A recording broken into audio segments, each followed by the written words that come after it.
Director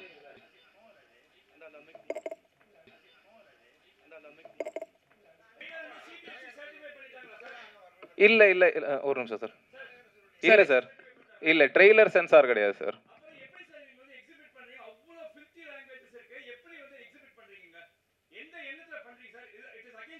இல்ல sir, இது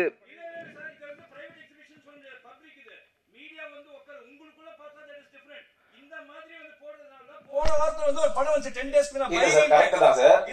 இது பிரைவேட் ஸ்கிரீனிங் தான் sir. This is not private screening. Media நாங்க இன்வைட் பண்ண ஆட்கள் தான் சார் வந்திருக்காங்க. இல்ல சார், மீடியாவை கூப்பிட்டாலே it is a public screening, it is not a private screening. இது சம்பந்தமா நான் வந்து இன்னைக்கு வந்து சென்சார் பண்ண ஃபைல் பண்ணி கம்ப்ளைண்ட் கமிஷனர் ஆபீஸ்ல ஃபைல் பண்ணிருக்கேன். This is an offense sir. ஏன்னா நீங்க ஒருத்தர் இந்த மாதிரி பண்றதுனால தான் it continues. ஒரு 10 நாளைக்கு மேல இல்ல சார், அதான் சொல்றேன் சார். நீங்க படம் பாத்தீங்கன்னா உங்களுக்கு புரியும். புடிக்கிறது இல்ல சார், ஏன் அப்படி போடுறீங்க? பைரின்னு ஒரு படம் அப்படிதான் அன்சென்சார்ட் வெர்ஷன்ல போறாங்க. அவ்வளவு 50 லாங்குவேஜஸ் லேடிஸ் உட்கார்ந்து பாக்குறாங்க. இல்ல சார், அதான் சார், இது பிரைவேட் ஸ்கிரீனிங் சார். இப்போ this is not private screening sir, correct yourself. நாங்க தான் சார் இன்வைட் பண்ணிருக்கோம். நீங்க இன்வைட் பண்ணீங்க கூட பப்ளிக் இன்வைட் பண்ணீங்கன்னா கூட அது பிரைவேட் ஸ்கிரீனிங் ஆகுமா சார்? இல்ல சார், பிரைவேட் ஸ்கிரீனிங் இல்ல சார், நாங்க இன்வைட் பண்ணி ஒரு பர்టిక్యులர் குரூப் ஆஃப் பீப்பிள் போடுறது எப்படி சார் பப்ளிக் ஸ்கிரீனிங் ஆகும்? நான் வந்து ராங்ங்கன்ற அத கரெக்ட் மிஸ்டேக்ன்ற சார். சார் நம்ம யூடியூப்ல தான் சார். இல்ல யூடியூப்ல சரி ஓகே. ஓப்பனாகவே வந்து மேட்ரு பண்ணலாமா, மேட்ரு பண்ணுறியா, சரிங்களா? அப்புறம் வந்து எடுத்த உடனே வல்கர் வார்த்தை, சரிங்களா? அவ்வளோ அசிங்கமான வார்த்தை. அதில் சென்சார் வந்து நீங்கள் கண்டிப்பாக வாங்கிட்டீங்க, சரிங்களா? அதனால உங்களுக்கு ஓகே தான்.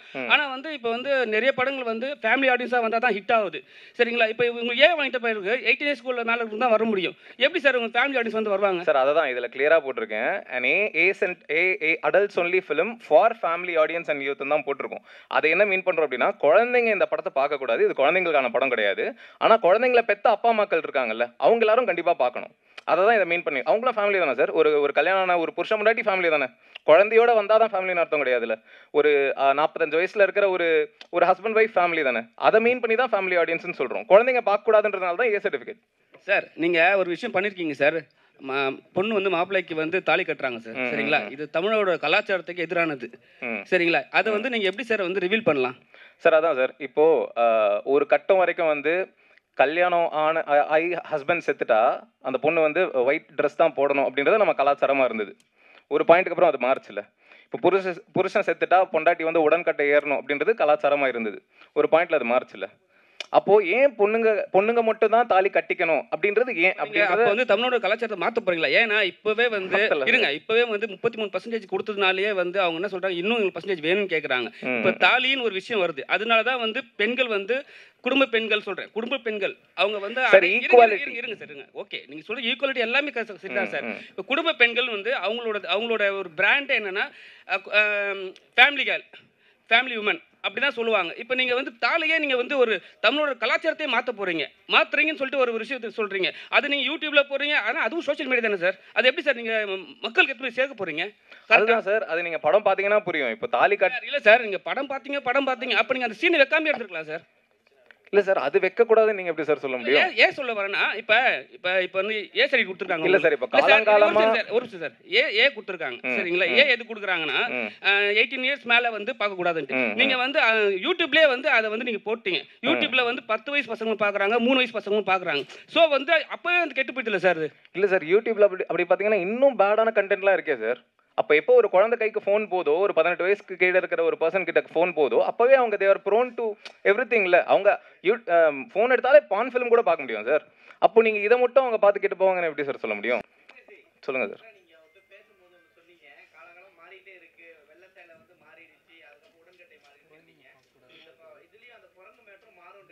அப்படி நான் சொல்லலை. அதுதான், அது வேற இது வேற. இதில் டிஸ்கஸ் தான் பண்ணுறோம். அதான் அகைன் நான் ஃபுல்லாக சொல்ல முடியாது. அது நீங்கள் படம் பார்த்தீங்கன்னா தான் ஆயிடுச்சு சார். கட்டியிருக்கேன் சார். அவங்களும் கட்டியிருக்காங்க சார். அதான் சார், இது ட்ரெய்லர் சார். ட்ரெய்லரில் ஃபுல்லாக காட்ட முடியாது சார். இல்லை சார், என்ன காட்டணும் காட்டக்கூடாதுன்றது நாங்கள் டிசைட் பண்ணுறது தானே சார். ட்ரெய்லரில் ஃபுல் படத்தை காமிச்சிட்டேன் அப்படின்னா படத்தில் என்ன சார் இருக்கும்? இல்லை சார், அது புரியுது. நீங்கள் படம் பார்த்தீங்கன்னா புரியும். தேங்க்யூ. அகைன் முன்னாடி சொன்ன மாதிரி நீங்கள் படம் பார்த்தீங்கன்னா கண்டிப்பாக இல்லை சார், உங்கள் கேள்விகள் புரியுது சார். ஆனால் அதுக்கு பதில் படம் தான் சார். நான் பதில் சொல்கிறத விட படம், நீங்கள் படம் பார்த்தீங்கன்னா தான் உங்களுக்கு அது புரியும். ஸோ என்ன சொல்கிறதுன்னு தெரில. Thank you. Kalaiyarasan sir, thank you. Kalaiyarasan உங்களுக்கு தான். நீங்கள் சொன்னீங்க என் போர்ஷன் தான் பார்த்தேன்ட்டு. ஏன்னா இப்போ வந்து ஒரு நல்ல வளர்ந்து வர ஆக்டர் நீங்கள். இப்போ வந்து இது மாதிரி ஒரு கண்டென்ட்டு வந்து டேரக்டர் உங்கள்கிட்ட சொல்லுவாங்க. சொன்ன உடனே சில பேர் வந்து ஹீரோயினே சொன்னாங்க, ஃபஸ்ட்டு நான் வந்து கதை கேட்டேன், எனக்கு பிடிக்கல, அதுக்கப்புறம் ரெண்டாவது சொல்லி ஓகே பண்ணேன்னு சொன்னாங்க. இப்போ நீங்கள் வந்து உங்கள் சப்ஜெக்ட் தான் மட்டும் தான் பார்த்துருக்கீங்க. இப்போ வந்து கலையரசனுக்கு ஒரு பேர் இருக்குது, சரிங்களா? இது மாதிரி சப்ஜெக்டில் வந்து ஒரு கலையரசன் உள்ளே வரும்போது அடுத்தடுத்த கட்டத்தில் வந்து உங்களை வந்து இது மாதிரியே ஸ்டோரியிலேயே வந்து கூப்பிடாங்களே தவிர அடுத்த கட்டத்துக்கு நீங்கள் மேலே ஏற முடியுமா?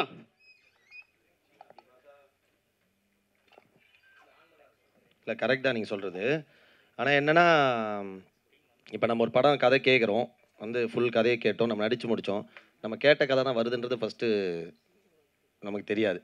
நீங்கள் வந்து ஒரு பயங்கரமான ரொம்ப ஜெனுவனான ஒரு கதையை கேட்டு ஒரு ஷார்ட்டில் ஒருத்தரை தப்பாக காமிச்சிட்டு கூட அவங்க போகலாம். அதில் எனக்கு உடன்பாடு இல்லாமல் இருக்கலாம். அதுக்காக நீ படத்தை நான் நிறுத்திட முடியுமா? பல கோடிகள் இன்வால்வ் ஆகிற விஷயம். நான் இந்த கதையை என்கிட்ட சொல்லும்போது என் கதை கரெக்டாக இருந்தது. எந்தில் வந்து எனக்கு ஆக்சுவலாக கனெக்டும் ஆச்சு. அந்த கதை எனக்கு கரெக்டாக இருக்கும்னு தோணுச்சு. அது நானும் அந்த மாதிரி சில விஷயங்கள் பார்க்கும்போது எனக்கும் அந்த யோசனை வந்திருக்கு. என்ன இந்த மாதிரி, ஆமாம் இதில் கரெக்ட் இல்லை, இவர் சொல்கிறது கரெக்டாக யோசிச்சிருக்கான்னு. அதெல்லாம் அதுக்கு முன்னாடி எனக்கு ரிவ்யூவர்ஸ் வச்சும் ஒரு கதை சொல்லியிருந்தார். அதுவும் பயங்கர சென்சிபிளாக இருந்தது. அதுதான் நான் உட்காந்து இப்போ நம்ம இருக்கிற ஸ்டேஜுக்கு வந்து படத்தை எனக்கு போட்டு காட்டு, ஒரு ஷாட் எனக்கு காட்டு, ஒரு ஷாட் சொல்லி ஒரு படத்தை ரிலீஸ் பண்ண முடியாத நிலமையில நம்ம கிடையாது. நான் அந்த மாதிரி ஒரு பெரிய ஒரு உயரத்துக்கு போயிட்டு எல்லாமே என்னை நம்பி இருக்கிற மாதிரி இருந்தால் நான் இப்போயுமே I am very socially responsible. நம்ம 100 பேரை கரெக்டாக காட்டுற மாதிரியும் யாருமே தப்பாக காமிச்சிட, யாருமே ஒரு படத்தை பார்த்து காயப்படக்கூடாதுன்றது நான் ரொம்ப ரொம்ப கவனமாக தான் இருக்கேன். ஸோ அந்த மாதிரி இருக்கும்போது இந்த படம் எனக்கு மற்ற போர்ஷன்ஸ் உண்மையாக நான் பார்க்கல. பட் ஆனால் விக்னேஷ் கார்த்திகோட ஸ்டோரி டெல்லிங் ஸ்டைல் எனக்கு தெரியும். அவர் என்கிட்ட சொன்ன கதை இருக்கும், என் கதையில் இருந்த ஜெனுனிட்டி எனக்கு தெரியும். அதனால் அதே மாதிரி மற்ற விஷயங்கள் அவர் ட்ரீட்மெண்ட் மேபி அவர் ஆரம்பிக்கிறது இப்படி இருக்கலாமே தவிர பட் கண்டிப்பாக ஒரு தப்பான ஒரு மெசேஜ் சொல்ல மாட்டாருன்ற நம்பிக்கை எனக்கு இருக்குது. சரி, உங்கள் சீனில் தான் சார் அந்த குழந்தை வந்து பேசுகிறாங்க. ஆனால் ஃபஸ்ட்டு வந்து டேக் எடுக்கும் போது வேறு டைலாக்கு, அதுக்கப்புறம் அந்த டைலாக் உங்க வந்து சொன்னாருங்களா இது மாதிரி தான், இந்த மாதிரி தான் டைலாக் வரப்போகுது? நான் அப்பயுமே சொன்னோம், நம்ம குழந்தைய வச்சு ஷூட் பண்ணுறோம், நம்ம இது வந்து தப்புன்னு தான் காட்ட போகிறோம், பட் குழந்தைய வச்சு ஷூட் பண்ணுறது எப்படின்னு சொல்லும்போது அது ரொம்ப கிளியராக அவர் எக்ஸ்பிளைன் பண்ணார். ஏன்னா அதனால தான் அந்த ஸ்பாட்டில் வந்து நம்ம அந்த குழந்தையுமே இப்போ அந்த படம் பார்க்கறதுக்கு நமக்கு அலௌட் கிடையாது. அதனால தான் ஏ சர்டிஃபிகேட் கொடுத்துருக்காங்க. அந்த குழந்தைய வச்சு நம்ம ஷூட் பண்ணும்போது வேறு டைலாக்ஸ் கொடுத்து தான் ஷூட் பண்ணோம். அது ரொம்ப கான்ஷியஸாக, ஏன்னா நம்ம ஒரு விஷயத்தை சொல்லிட்டு அதுவே நம்ம படத்தில் பண்ணுறது தப்புன்றது தான் நம்ம சொல்ல வருது. ஸோ அதுக்கு வந்து ரொம்ப ப்ராப்பராக தான் பண்ணார். ஸோ அது வந்து எனக்கு அங்கேயே எக்ஸ்பிளைன் பண்ணார், அதை நான் அக்செப்ட் பண்ணிட்டு தான் நடிச்சேன்.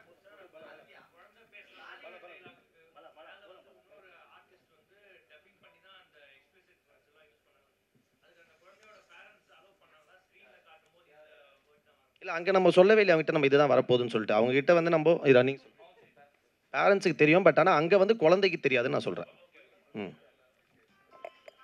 ஹாட்ஸ்பாட் மூவியோட பிரஸ் மீட்டிற்கு வருகை புரிந்த பத்திரிகை மற்றும் ஊடக நண்பர்கள் அனைவருக்குமே நன்றி. தற்போது ஹாட்ஸ்பாட் படத்தினுடைய திரைக்குழுவினர் தற்போது குழு புகைப்படம் எடுத்துக் கொள்வார்கள்.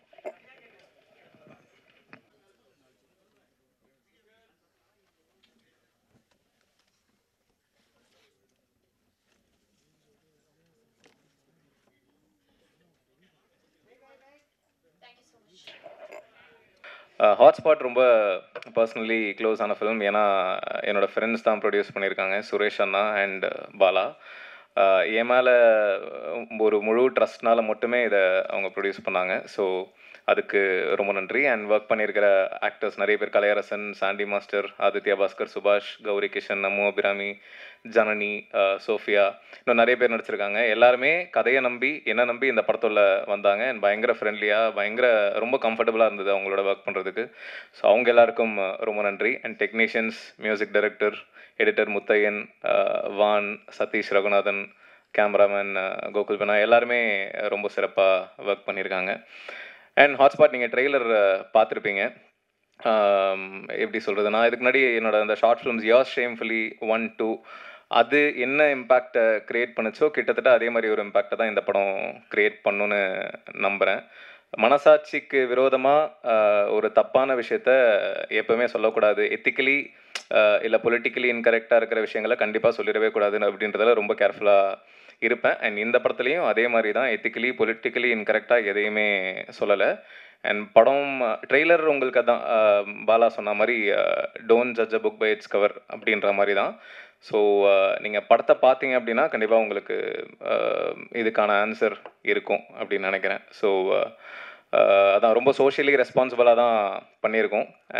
And yeah, so thank you. Direction team எல்லாருக்கும் ரொம்ப நன்றி. ஏன்னா இந்த படம் வந்து ஆரம்பிச்சு கிட்டத்தட்ட 2 வருஷம் கிட்ட ஆயிடுச்சு. பட் எப்போ ஒர்க் அப்படின்னாலுமே முதல்ல வந்து என்னை தாண்டி அவங்க தான் நிறைய ஒர்க் பண்ணியிருக்காங்க. ஸோ டைரக்ஷன் டீம் எல்லாருக்குமே ரொம்ப நன்றி. நிறைய பேர் இருக்காங்கன்றதுனால பேர் சொல்ல மிஸ் பண்ணிடக்கூடாது, ஒருத்தரை மிஸ் பண்ணால் தப்பாயிருன்றதுனால. அண்ட் வேலு பிஆர்ஓ ரொம்ப நல்லா ஒர்க் பண்ணிகிட்ருக்காரு இந்த ஈவெண்ட் ஆர்கனைஸ் பண்ணுறதுலேருந்து நிறைய விஷயங்கள். ஸோ அவருக்கும் ரொம்ப நன்றி. தேங்க்யூ. என்ன உனக்கு மட்டும் எடுத்துட்டாங்க?